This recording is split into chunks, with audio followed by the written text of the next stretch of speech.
thought you changed. I have changed. It's time For both of us. to fly! Because I knew you. You're the only friend I ever had. Because I knew you. And I've had so many friends. I have been changed for good. But only one that mattered.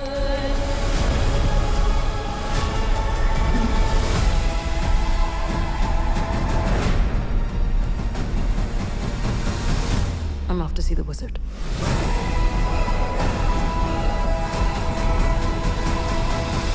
All right, folks, so let's talk about one of the biggest releases for the year. And, in true Wicked format, or fashion, I should say, fashion, right? Haha. Yeah, it came out the week before Thanksgiving weekend, right? So, yeah, here we go. Here we are. We're going to be talking about Wicked for Good, which is the official sequel, or I should say the second half of the Wicked saga, right? And with us this time is none other than Tracy Hutchins. Thank goodness. The wickedly talented. Yeah, the wickedly Tracy talented. Hutchins. Yes. No, Tracy Adzim. yeah. If you get our reference. That will never die, you know. Yeah. Now, listen, that's a classic. That will never not be funny, Dread. That like John Travolta. What the hell? Oh yeah, oh right. I remember that. Yeah. That was funny. Yeah. How come she name? Like, Del bro. Gazim. No, but Classic. saying all this, right? I saying all this because last time when we talked about the first Wicked, Tracy was not there with us, right? And for our he was best of not. the year, you were able to give like. I'm not gonna say 10 because 10 will sound insulted, but for all I know, it probably was 10. But I counted 6 or 7 minutes of you just gushing over why that movie was your number one, right? For the Probably year. was 10, let's be real. It probably was 10 minutes. Let me be real about it. Yeah. Yeah, Yeah. So this pre-ramble time, right? And then all right. So Tracy, I want you to do the synopsis, and then Ricardo, you could give your thoughts, and I'll give mine, and then Tracy, you could end things off, right? And of course, we could interject and whatnot, right? But yeah, Wicked Part 1, came out last year. Really enjoyed the film, and this, I have to mention this, this was coming from somebody who never watched or knew anything really about the Wicked play. It was just one of those things that for me, with my only time being in the States, was back in 2011. Yeah, it was just always one of those things like, when you're in New York and you have the money, emphasis on money, go to Broadway and watch Wicked. It was just one of those things. You just hear it, right? Throughout, pop culture, right? But I just knew that it was just this take on, the Wizard of Oz, right?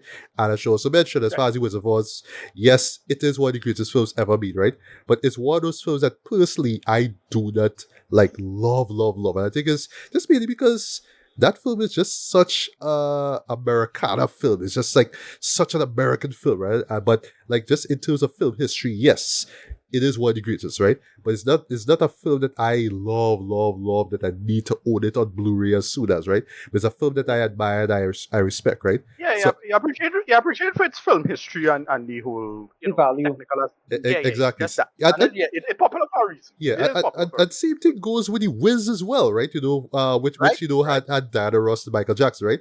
Yes, I know it's a staple of Thanksgiving Day viewing and whatnot, right? But it's not a show that I love neither, right? Even though I love its over the top absurdism, and it's a cult classic, true and true, right? Compared to the first one, that one was oh my god, we gotta do some really, really weird stuff in this, right? So that's why I really admire the Wiz for, but that's how weird it is, right? But from a 70s movie musical kind of vibe, right? So I say all this because I am not too emotionally attached to the Wizard of Oz property, right? Or the stories or incarnations of it is, right? So yeah, when I saw Wicked Part 1, it was just me being reintroduced to the world of Oz and seeing it from two different perspectives, right? One from Elzaba, played perfectly by Cynthia Erivo, and Galinda played excellently by Ariana Grande. And even when I saw the film, the moment when I left that cinema, I was like, both of them had to get an Oscar nomination. And I can't believe I was saying this to myself. Ariana Grande deserved an Oscar nomination. So I was happy that they got nominated, right? Even though they didn't win, I was glad that they got nominated. It's 'Cause, so, yeah, when I yeah, when it's I so good on walked out the. of that, I was like, boy, Ariana, if she don't get an Oscar nom for this, but like what? Like what all they do with that Academy? 'Cause, yeah, she owned that performance. And same thing with Cynthia as Elsa, right? So of course, in preparation for this movie, I recapped part one, right? And yeah, it's a movie that I still enjoy, right? I still absolutely love, right? And looking back at it all, right? I have to give bad praise to Jon Chu for what he was able to do with Us. this film. And I'm gonna 5 years of say, his life. yeah, why he wasn't nominated for Best Director. Listener, put a pin on that tree. See, put a pin on that. Yeah. I'm gonna say something very controversial. But when you hear it, it'll make a lot of sense given what this review is gonna be about, right? So yes, in preparation for part two, which it should have been called, but they call it For Good, and it makes sense why. Mm-hmm. Now that you think about it, yeah, the movie still holds up, right? Even though I saw it like a year ago, right? I didn't watch the sing along version. I should have, right? And it reminds me of when I found it online. Fun fact on All Year's Day, because that's when they drop it on digital, and I sent you a torrent. Ricardo, Tracy, I sent you that. Yeah, and fun fact on New Year's Day, I ran part one with my sister, and we enjoyed it, right? It was a vibe, right? But yeah, recapping the first film, it still holds up, right? And I would not lie, Defying Gravity still brings the bad tears out of her, as it does with many, many, many people. And I'll make the argument right now that that is the centerpiece of this entire duology. Boy, that riff that she does, and just the singing, the lyrics, and the music, and just everything that happens, boy, it brings the bad tears out of her. I'm not gonna front. It does.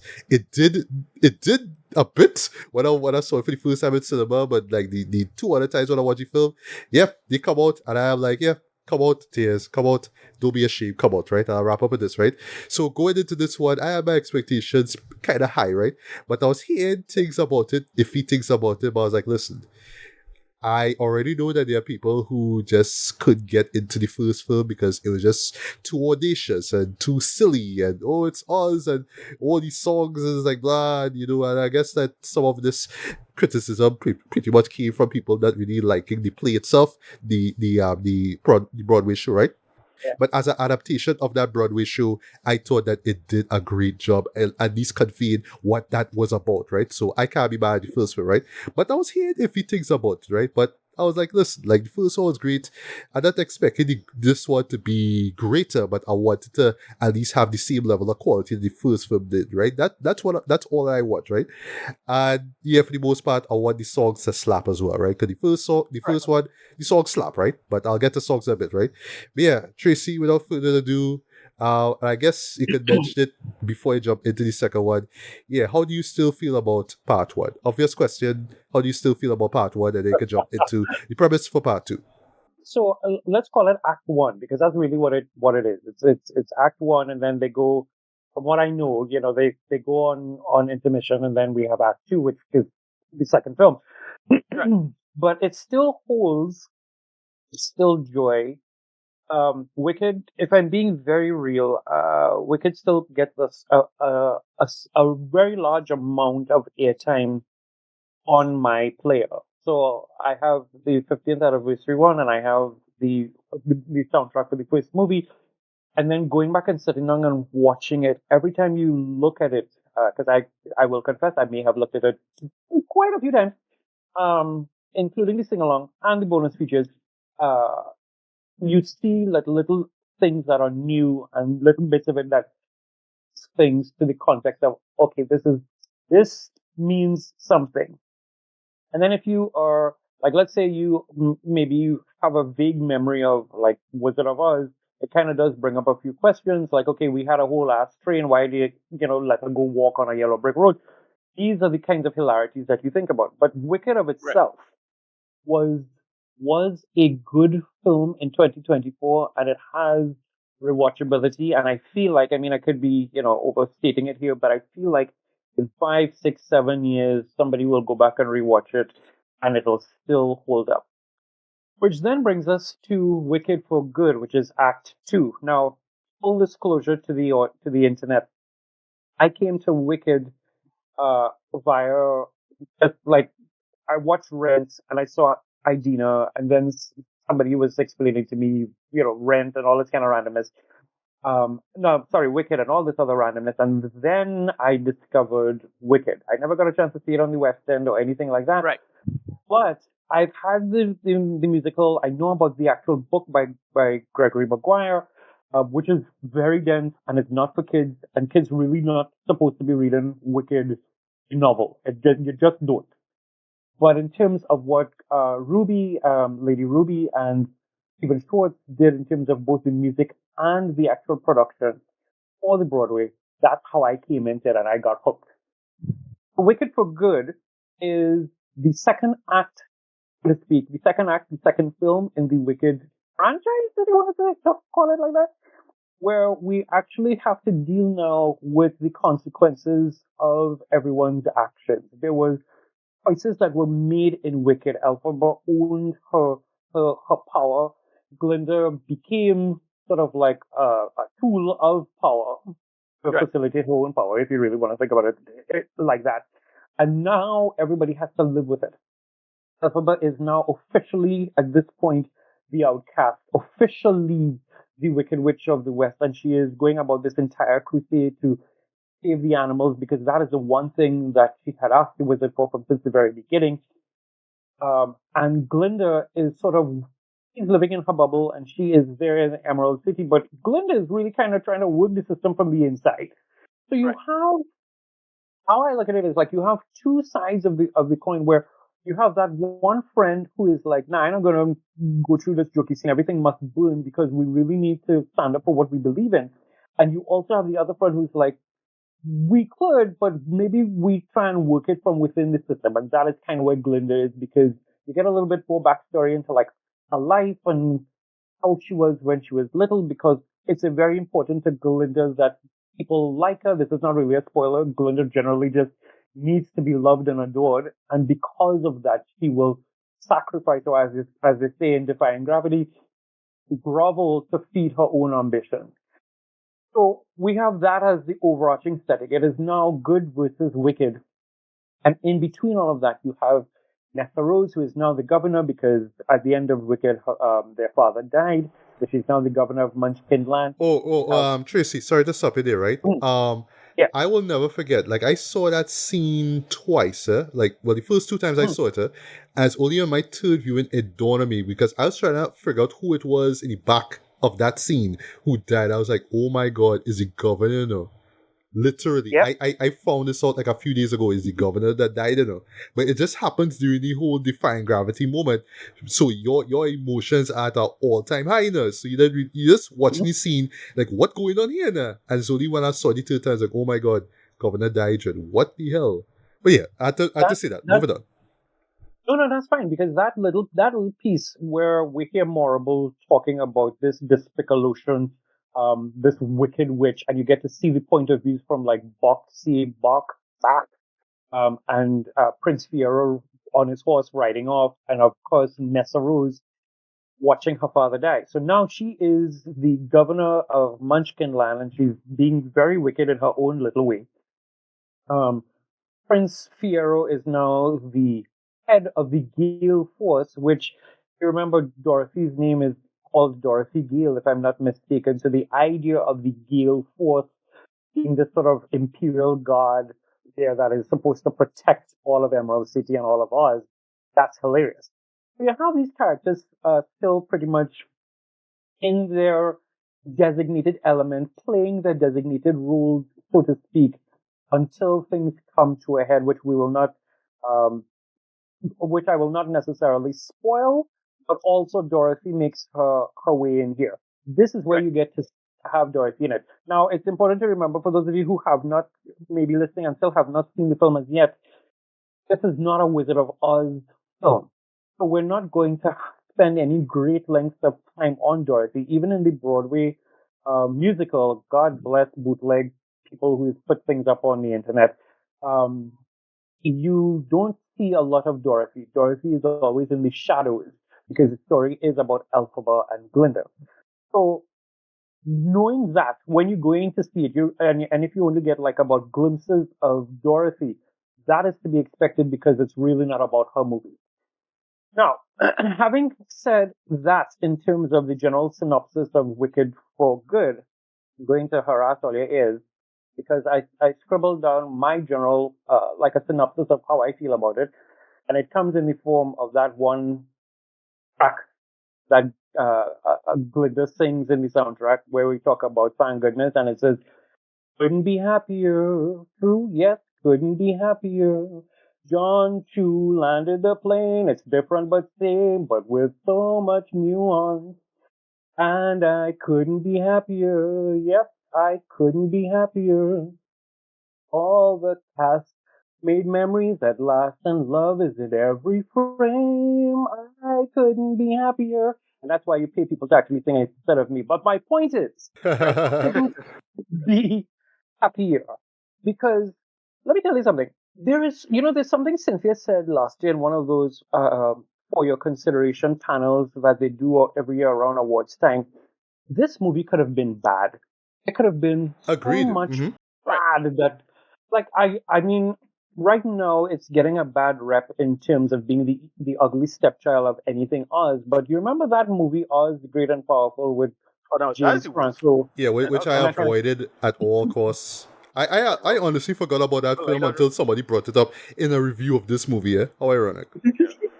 I I remember watching that, and I didn't really have negative feelings about it. But there's certain things that were done there that I generally was like, this could have been a whole scene. And then looking back at even that movie, there I realized they were kind of making Rachel Weisz the Madame Morrible-esque kind of character because the Wicked the book was already out at that time, so it would have been a lot easier to suggest that maybe they pulled it. So in terms of what John was doing, this could have gone so bad. But not only did it work, but he landed the plane quite well. There are distinct changes from the Broadway musical and the Broadway soundtrack that allows the movie to live. So all things that are Broadway, if you're a fan of, let's say, the Broadway musical of itself, that still stays intact. But in terms of what goes on with the film, it lends itself to being like its own, it's living in its own sphere. So, without any kind of real spoilers, like there's that song Wonderful.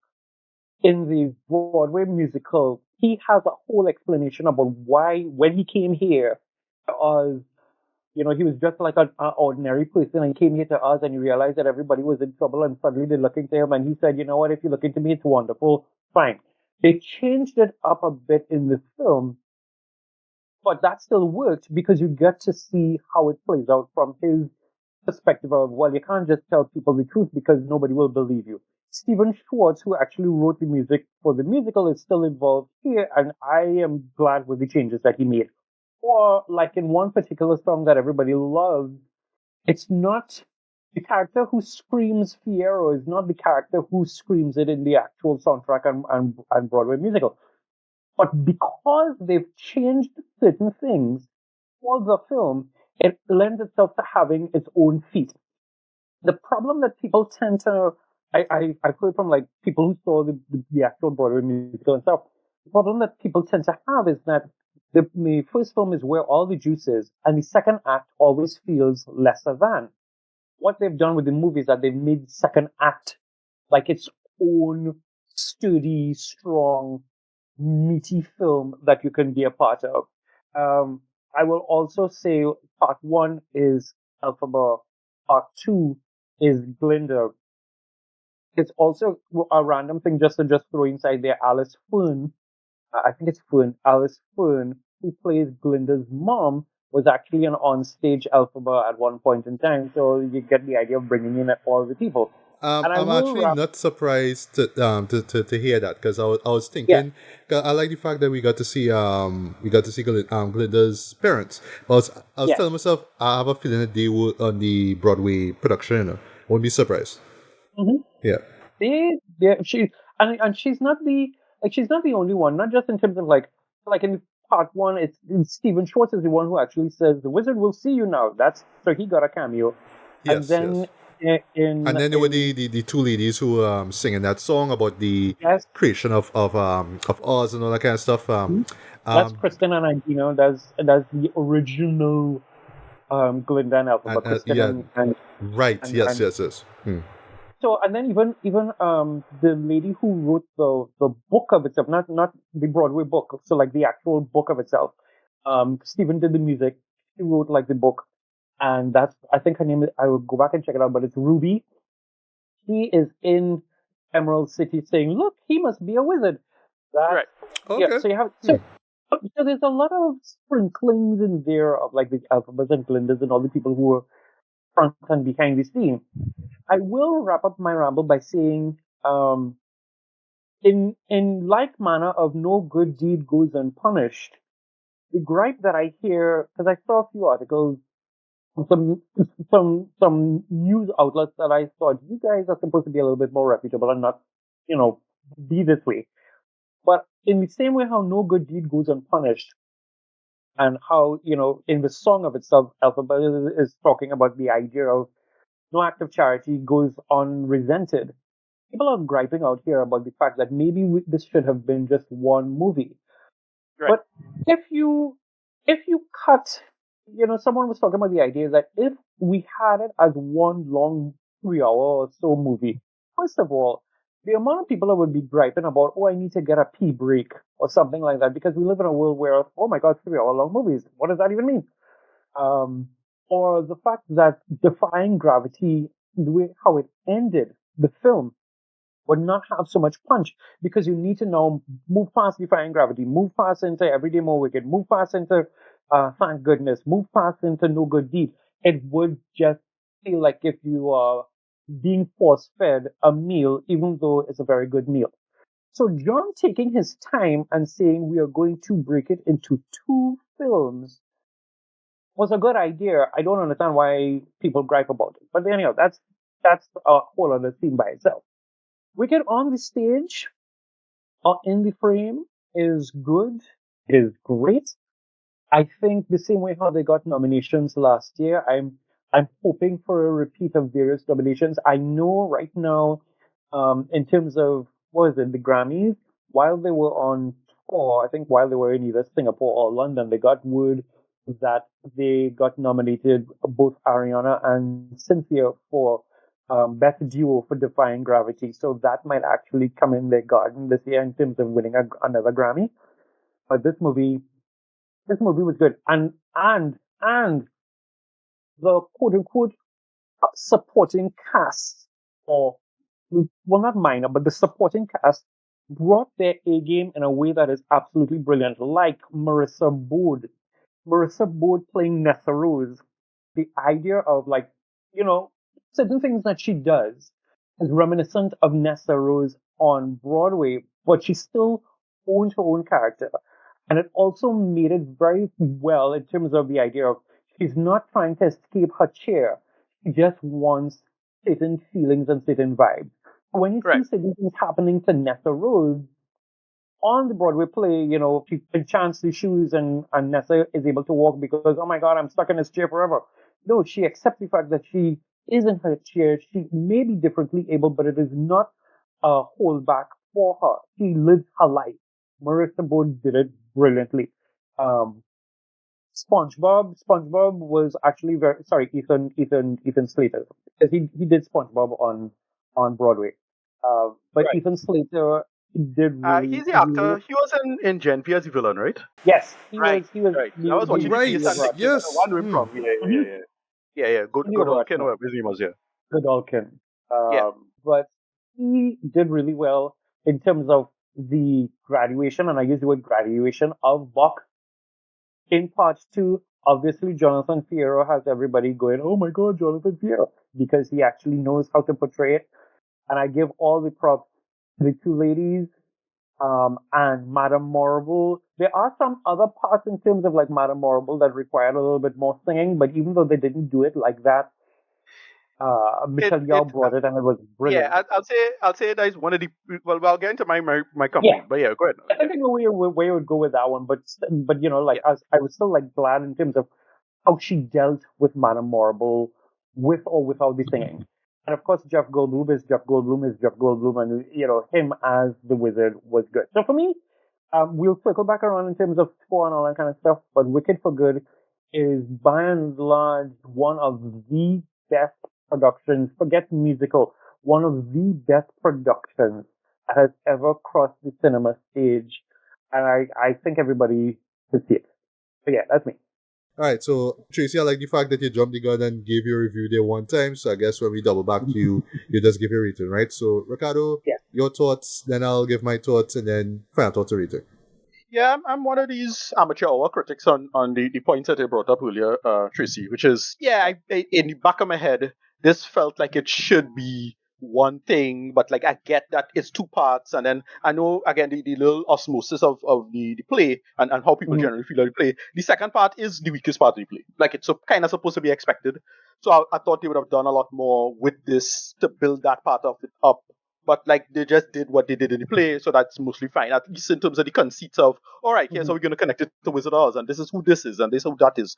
And to me, I don't know, I've needed more connective tissue as a film. So if you're criticizing it as a film, is a different format. Yeah. And that's how I kind of felt about it. Like, oh no, we stopped talking about the animals. I thought that was what the whole thing was about. We kind of forget about them, right? A little bit. Like they're still a little too much in the background for me. But these are my complaints, right? My big complaint is too little Elphaba and Glinda interacting. Yeah, the two of them together is the story. And I felt we needed too much because the one part where they were together is like by far the best part for me in the movie. I did have like when Ariana Grande did this mocking laugh.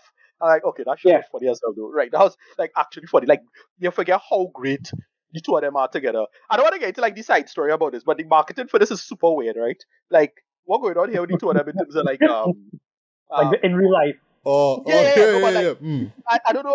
Like, I try not to get into this stuff, but like, we could get into like a whole cultural, like, listen, black man and how they feel about women and their bodies. But like, cocaine chic making a comeback here. What's going on? Like, people overdoing the Ozempic. Like, I don't know what's going on here. Like, they're supposed to be looking like that. Like, what? It kind of weird. Right? Anyway, but like, go back to the film. I just felt we needed more of that. Like, that is what the first film was, and that is why it was strong. And because I don't really mind the music. Like you're not gonna get anything as great as Defying Gravity. I don't really mind. Like that's the story, that's the play. I don't expect them to invent some brand new song to try to top Defying Gravity or any of that. That is not what's gonna happen. But because the two of them not together and they're not bouncing off each other, which again is by far the best thing. They are dynamic. It just wasn't hitting for me. Like that's the problem with this film. And I felt like it felt a little bit like the Mission Impossible thing. Mission Impossible, the last film where you had a third film, but like, this probably shouldn't have been two parts, but because the story's so long and they're trying to tell this full story, you can't help but see them cut it in two, and they're not gonna like make a TV show or anything like that. So it's like you don't know how they feel about it. But again, my initial instinct was, this probably should have been one longer movie, and you do an intermission in the middle of it or whatever, and you sell that as it is. But I don't think that would have worked, and like that obviously is part of the calculation involving this. So like this is how it'll come out. And the second part was it just ultimately kind of fall flat because of that. Like I didn't hate it. It's still like from a production value standpoint, it looks great and all of that. And I still like the whole inside the system, outside the system dynamic. That's like the best thing. Like that team, Glinda literally living in a bubble, but also metaphorically. And then the stuff with Elphaba, that stuff works. But because the two of them didn't interact with each other, and then thematically didn't have any good, like, solid parallels between the two of them, at least how it felt when I was watching it and how it was edited, it was like, they could, I don't know, boy, the execution didn't come together as well as it could. And by no means I hated this, but because part one was, the heroine. Part one is like, they absolutely cook with that part one. This one is like, okay, there's a little bit of a letdown. That's the main thing coming out of this one. This was the big disappointment. Yeah, go ahead, sorry.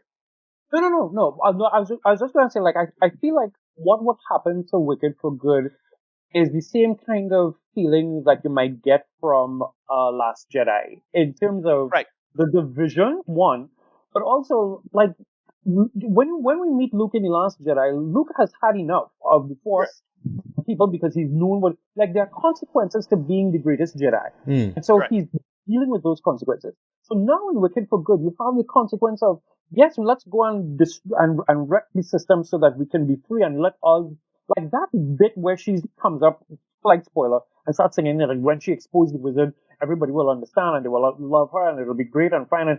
and then you realize that that's not going to happen. So it's meant to be that kind of separate. So I feel like that paralleling with The Last Jedi, you're going to have people who will be like, in the same way how The Last Jedi was both loved and what the hell is this?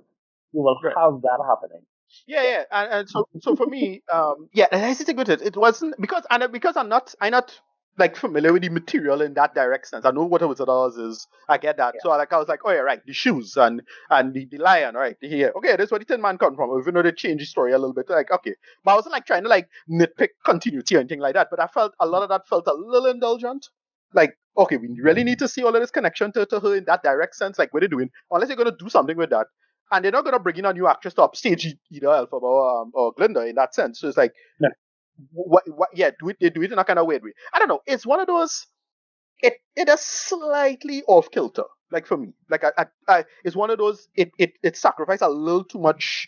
It sacrificed too much of the form for the function.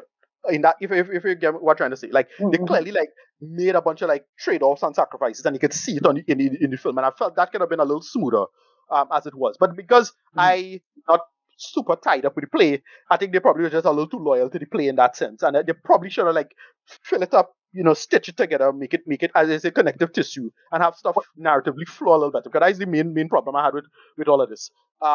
It just didn't flow as well as the first one. The first one's built up to something, and then this was just didn't really build up to anything. Especially the third act in this. So like, what? What's all of this? Like that's what we're getting. And it ended right there. And like, all right, I mean, I suppose I could imagine people loving that ending as a final thing, but that's for the fans. It didn't for me. I'll tell you this. I'll tell you this random thing. In terms of like how it is set on the Broadway show, like that whole sequence here where you see her talking to the animals, and even like the conversation that she would have had with that one particular the nanny and that kind of stuff like that. Right. No, that is something that is, as far as I know, and I'm basing it off of like clips and listening to the soundtrack and all that kind of stuff. We never get that. What we get is like when we start with the first song in the movie, Every Day More Wicked. There's a whole thing about her flying, and she's I hear some rebel animals are giving her food and shelter, but you never get to see her actually fighting for the animals. You never get to see any of that. So in this film, to actually have like that bit of an expansion to show what Elphaba was, because like if they didn't show that and just kept it beat for beat, and I think that's probably why for me I actually liked it, because like part one is more of part one is beautiful, but it is beat for beat. This is what happens during this part. This is what happens for that part, and then you pull it up, you pull it out a little bit. But part two, you give this a little bit more of an expansion to see where she was during this time, who she was crusading for, how many people she pull a Django on chain and like whip some people, stuff like that. That's I see what you did there. I see what you did there. Yeah. Right. You know the scene. Yeah, go ahead. Go ahead. Yeah, no, like that's just getting to my last point, and then Matthew, and then review, and then rating.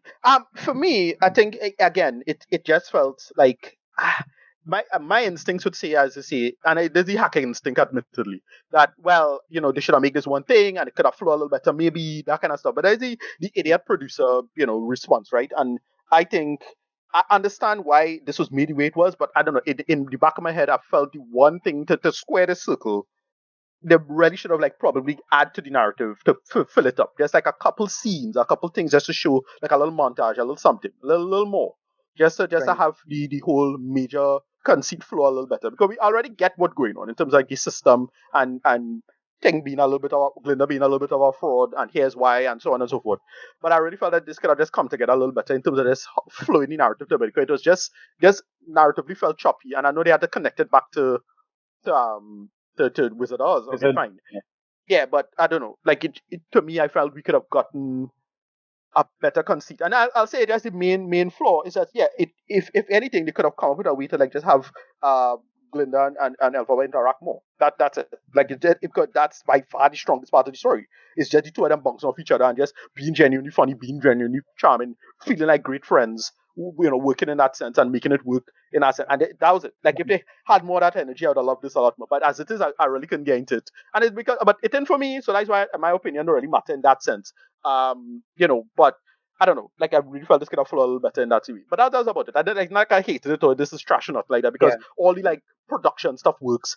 And I get it. Oh, yeah. So that's why I feel about it. So that's my last point. Well, anyway, well, Matthew and then Rita. All right. Ahem, ahem, ahem. Now for my controversial statement. When I say it and I explain it, it should make sense to how I feel about this film, right? All right. Jon Chu has made the Dune of musicals. Wow. Yes. I will accept that. Right. In the sense of, like and I'm talking about Dune Part 1 and 2, not Messiah coming up next year. Yeah. And I was reminded just a couple days ago that not only are we getting Dune Messiah next year, keeping fingers crossed, but also the Odyssey. Right. Us.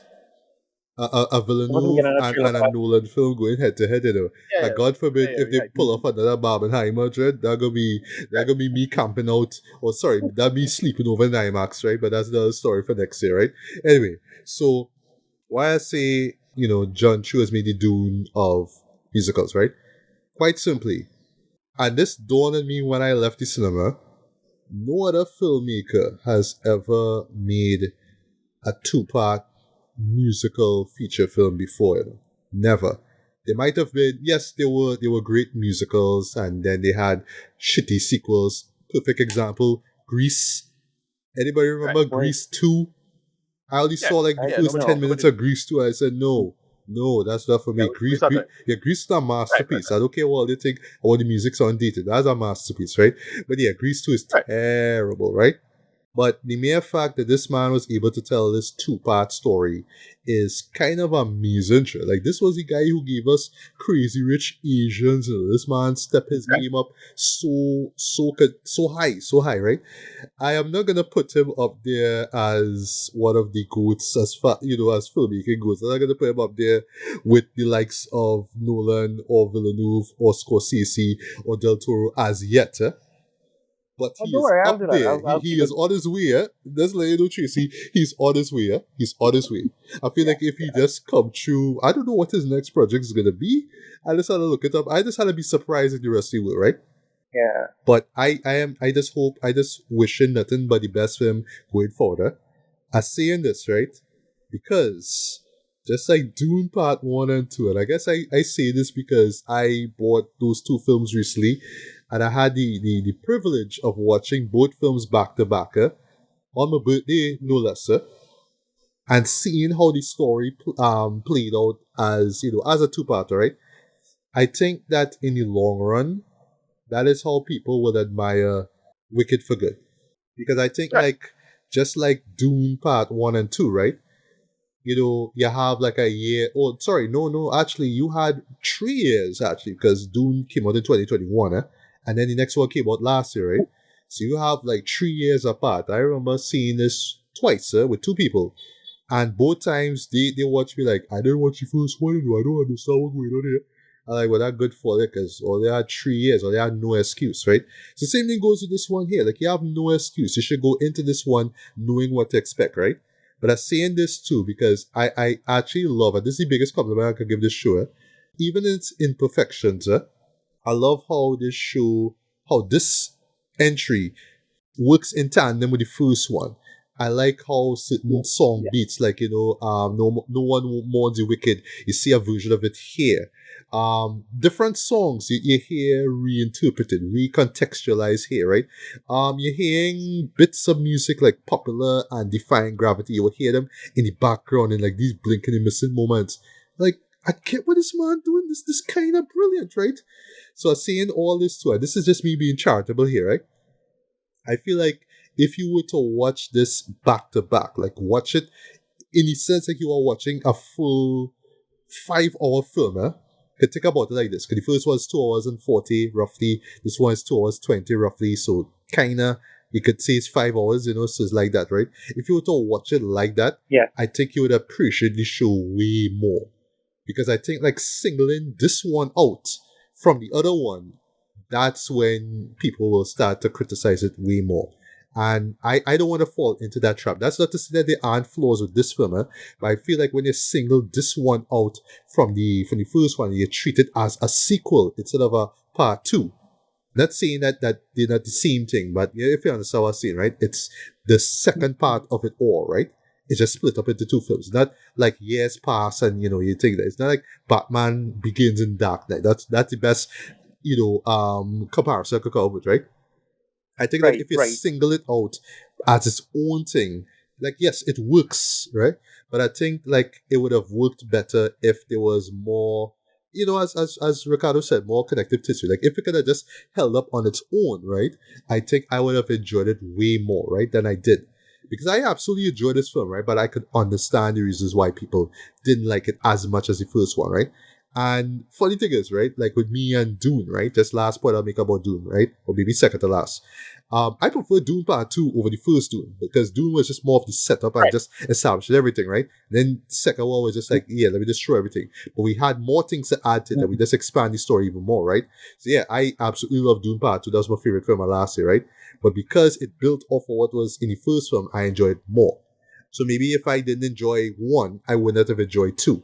Because I enjoyed Wicked Part 1 a lot, I enjoyed this one more than I should have, right? But I could understand the gripes, right? So let's get the gripes out the way, right? I was expecting the show to connect itself to the Wizard of Oz. I like how Right. they excluded Dorothy out of the picture. That's all I'll say without spoiling anything. I like that, right? But I can Yeah. see some people like, but you could have shown she face. That's the biggest spoiler I'll give. You could have shown she Alright. face. But I was like, no, it should. No, I understand why, but I could see the criticism, right? My gripe is that there are a couple of big characters involved in the Wizard of Oz story that we know of, right? That I felt could have had a little bit more screen time. One in which, unfortunately, was played by Ethan Slater. I felt we could have seen more of him, and it's just a shame that he could. While I was watching like the third act play, I was like, okay, well, I hope Right. I get to see him because he was pretty pissed. That also was spoiling thing. He was pretty pissed at what happened to him, but we never see him, right? And in my head, I like, but wait, so that mean that now I had to watch the old film or read up and see what happened in the original story to know what happened to this character? Like, well, no, you could tell me it here because we see what happened to another character, and I like that as a reveal in the end. I admire that, right? But I was like, but you could have shown that Ethan character too. Like, but I want to see what happened to him too. You know what I mean? And then that also leads to a character that was, well, I'll just say a big, let me just say an Oscar-nominated actor Yeah. was playing this character, and I felt like he could have had more screen time. I understand. Okay, it's not about the Wizard of Oz characters, but still, like, no, when you advertise that this man is going to be playing this character, like, if it was a surprise and nobody knew that, I would be like, oh my god, okay, no problem, right? But because he advertised this big and bold, I was expecting to see more of him, and I didn't even see that. So it just sort of felt like this cameo, this sort of came and went, and I wouldn't have known it was him. I was actually reminded that it was him through the credits, because yeah, I stuck around throughout the entirety. Like, I watched everything from start to end. I'm gonna talk about a certain aspect about the credits in the end of my review. But yeah, I was actually surprised at the reveals of who these side characters is going to be. In my head, I was thinking a certain someone, I'll just say it right out the gate, right? I was expecting my boy Bowen Yang to actually become Right. one of the major players. But I was I surprised. thought I was so. like, but wait, no, but he not. I was like, I thought it was going to be him. Until it'll be this Right, character. me It's like, oh, I should have known, duh, because of the end of the movie.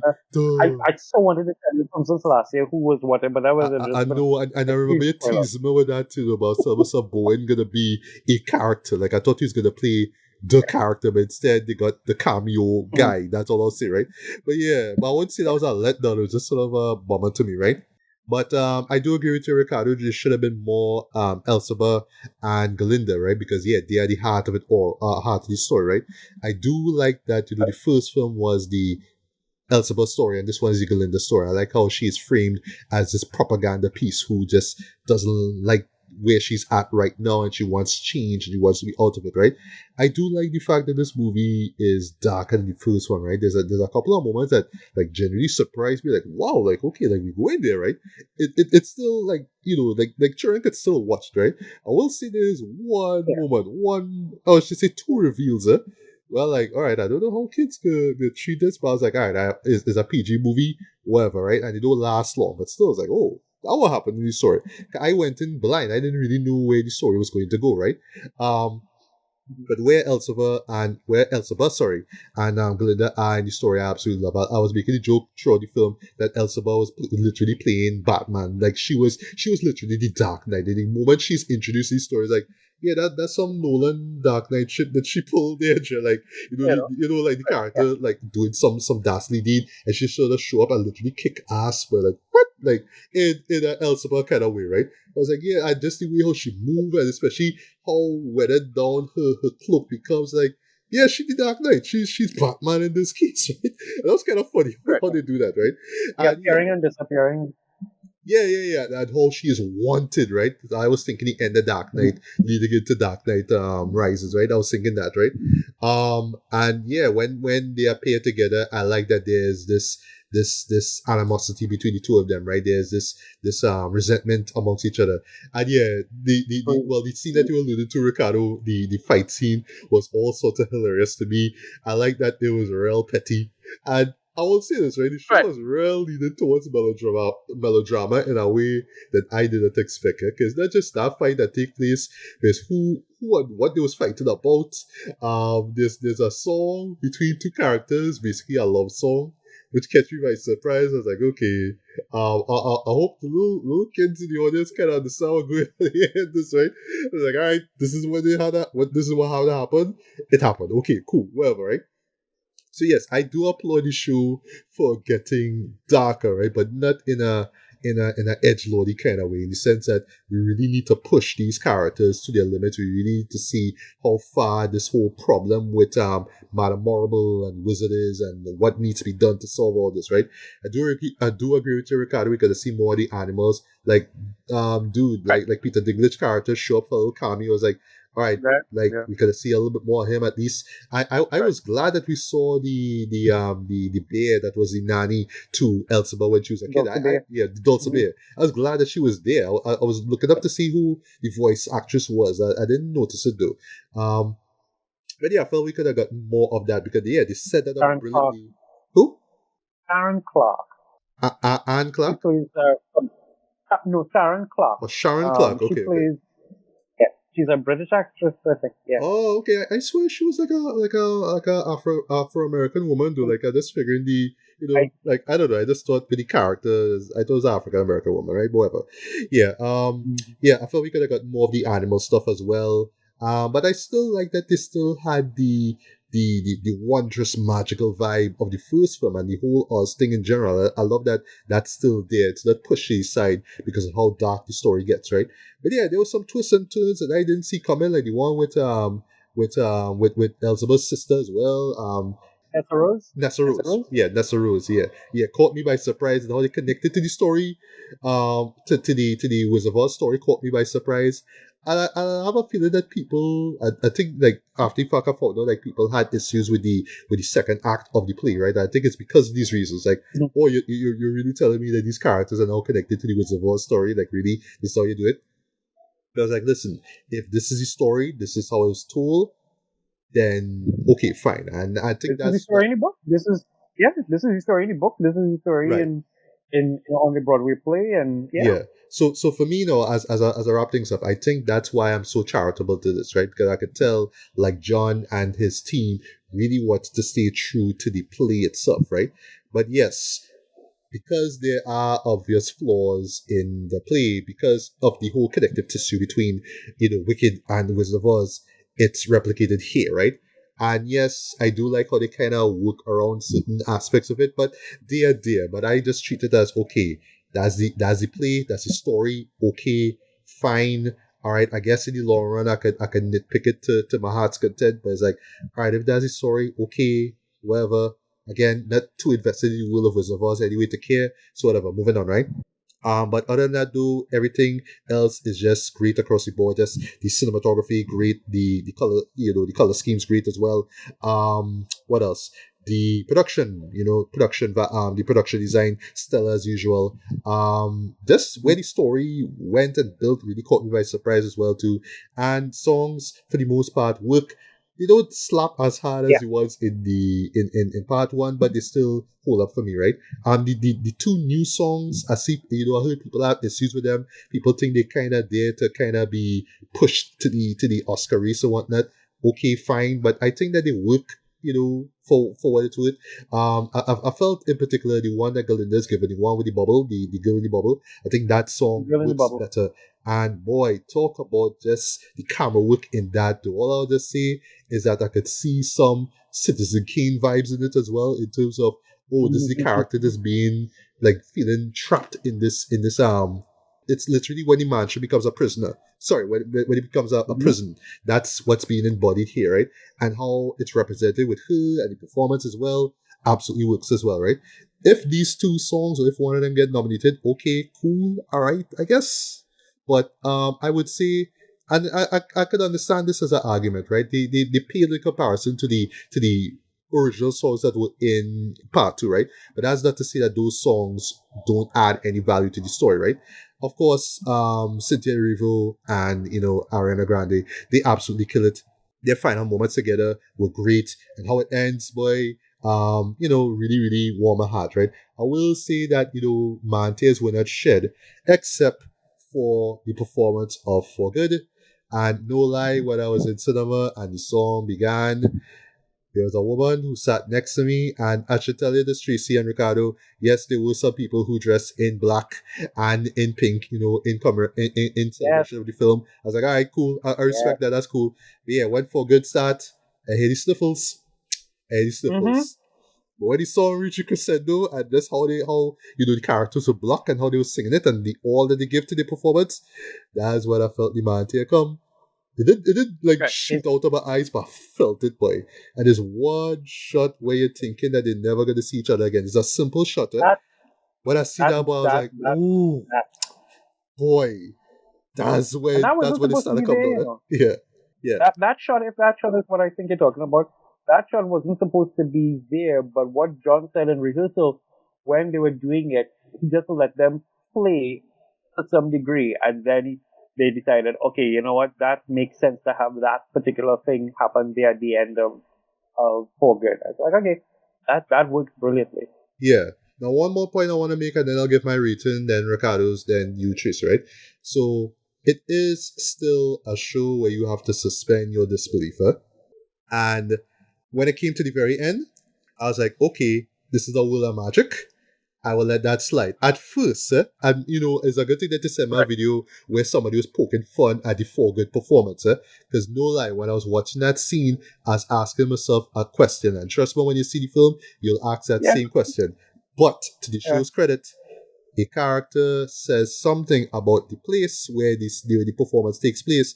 I was like, oh. So when the reveal happens, like, oh, that makes sense. But I could see people like probably forgetting that or probably forgetting it for a while because they just sort of locked into the story. And then when that performance takes place, like, but wait, while they singing, is it what going on with this character? That's all I'll say.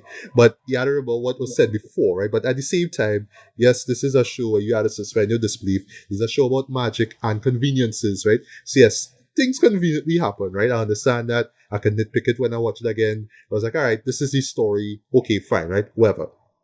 But yeah, as a whole, even though I did not enjoy it as much as the first film, I still admired it. I still enjoyed it. I still appreciate it for what it is. And just at the end of the day, it's just really amazing how this film even came to be. You know what I mean? We could argue for days as to whether this should have been one film or two. But I think as a two-parter, I think it works. Because putting it as one film up, you just had to trim off too much, right? Not just the fat, but you just had to trim off too much, right? Speaking of fat, I felt personally that this film just could have been like a 5-10 minutes longer. I felt like character arcs and things should have been fleshed out a little bit more, especially when it came to Ethan Satan's character. I felt we should have seen what happened to him. Because I'm a man who likes closure. I like to see what happened to characters at the end of films. I felt we could have seen what happened to him, right? But that's me. But yeah. And then, like, before the thing with the thing and the thing? Well, after the thing happened to him, I wanted to see what happened to the man. Right. Like, again, I had to go back and watch the results to see what happened to him. Like, no, tell me what happened, bro. Whatever. But yeah, at the end of the day, just the mere fact that this movie exists is kind of amazing. Again, this is the Dune of musicals here. John really outdid himself here. And I would say that this is a duology that will be looked at, and admired for years to come, right? And yes, I do I do know that over time people may still look down at the second one. I think that it does not surpass the first one. I could understand that, right? But I just think like just as a duology, it works, right? So while they're not like equal in terms of the level of quality, that's not to say that you don't feel the heart and effort that was put into it, right? And I felt it in this one here just as much as I did in the first one, right? So for me, rating wise, I'm gonna give this a decent to strong 4 to 5. This is gonna be in my best of for sure, but it's not. Unlike the last one, it's not gonna be in my top 5, or it's not even gonna be in my top 6, right? But it certainly Right. will be in my top 10 for sure, because yeah, this is an experience, a film experience that I will remember, right? And I keep referencing Dune and duology and all that kind of stuff, right? But I feel like once this movie comes out on Blu-ray in a nice little box set, and people buy that Yeah. shit, I think that's when people will appreciate both halves of the story. Because, people just walk away off of the theatrical experience. But I think that when it comes out on Blu-ray, that's when people go really appreciate it, right? If it comes out on digital by year's end, then I would strongly recommend doing a marathon, like just watching one then doing the next one. I will certainly do that. I think to me that is the best way to appreciate this film. That's really what gonna make this show stand out in the long term. And I could definitely see myself by the decades end coming back and saying, yeah, Wicked Parts 1 and 2 is like some of the best things I've seen for the decade, shit. You know what I mean? Yeah, like John really outdid himself here, right? And last point I'll make, right? Good thing I stuck around for the entirety of the credits. Not because I was waiting for end credit scene. It was just I was there and the lights were down and they just had no problem with me and a couple other people. Well, the girl who was crying when Forget was playing, she was waiting too. She probably was waiting for end credit scene, whatever it is, right? But I stuck around and I saw a particular credit. And when I saw that credit, I put that down as my Facebook status. This work may not be used to train AI. Right. Well, goddamn said Universal. So I'm saying this right out here, folks. If I see some fan-made video that incorporating sets and scenes from Wicked, and it's just you doing some parody of For Good or Defying Gravity, boy, I will just leave a very, very, very angry comment to your video. Yeah. So do not use Wicked for AI. Do not use Wicked for AI. It's too great, and as a show, I will tell you, both films will be remembered for a long period of time, Dread. And the last thing I want is for that to be ruined by somebody using it to make some kind of bullshit AI video. That's all I can say. No. And I hope to hear your thoughts on that, Tracy, when you get to your final thoughts rating, right? Anyway, Ricardo, final thoughts rating. Yeah, the only one last complaint, again with what's her name, Michelle Yao. She doing the singy talky thing, which is very annoying. You can't sing, so you do the singy talky thing. That I get for that. But yeah, last point, written 7 out of 10, closer to 8. I felt it just didn't chop together. But as I say, you gotta watch this right after the first one, and then it'll work as one big product, and it works for the most part. That's what I feel about it. But by itself, I was a little left out. Be the part 2 and waiting for the finale. But that's about it. Yeah, 7 out of 10. All right, Tracy, final thoughts and rating, and any thoughts on that little blink in the biscuit, little credit at the very end of the movie? Any thoughts on that? Well, I'll give you two thoughts towards the end of the movie. One, let's start with that. Brilliant. Absolutely brilliant, because you know what? When this movie had started, there were fans who thought that the original posters wasn't lining up with the Broadway playbill poster of itself, and so they went and did their own AI version of Cynthia doing this kind of weird smile with the thing and with the red lipstick and all that kind of stuff, and that was a whole theme. 1 sec, Tracy. 1 sec. I know. Catch what you say this. So you telling me people actually try to redo the Broadway poster with AI? Yeah, there was a whole with AI. So at the end of the actual film, Cynthia Erivo was not a fan of that. I remember that she was not a fan. Very bad. Yeah, she had a moment. I was one of those things. Even Ariana was like, "Well, I mean, we're all tired and everything of this film," but also there was a whole bunch of conversations that came out in Wicked. There were some kind of mean sexualized questions that they asked about the Green Girl, and then there was even the whole construct of, well, we don't really know how we feel. This is not exactly like how the poster is in Broadway, so we're gonna just go and do an AI version of it with her doing this crooked smile and all that kind of jokey scene like that. And it was not the intention. But to have Universal come out and Jon come out and say what he said that line that comes out at the end of the film is absolutely brilliant.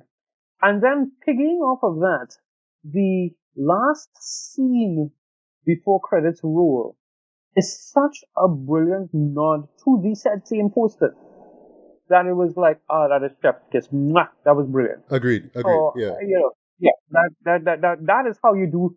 That is how you do it. You don't go into AI and that's another conversation, but that is how you do it. If you're going to play homage to something, this is how you do it. Well, okay. So for me, let me be real. My score is A+. This is giving, and this is giving 10 out of 10. Okay, legit. I swear you gotta give it that 9. I tell you that just lay off one point because I am giving it.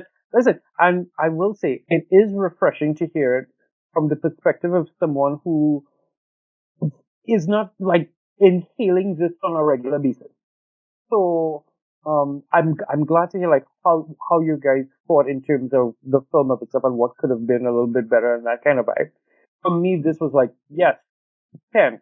And it stays as a 10 because of some of the things that we got different from the Broadway soundtrack and the Broadway piece. Because that comment is a real thing. That whole thing about the second act, even in the Broadway play, there's people who be like, after you're done with Defying Gravity and you get your 20, 30 minutes intermission and you go and you get whatever food and wash your face and everything, you come back, some of the tracks there are more melancholic and doesn't have that kind of triumphant vibe. Although I will say, No Good Deed Namen is legitimately like, it's not as up there as Defying Gravity, but it gives you that punch.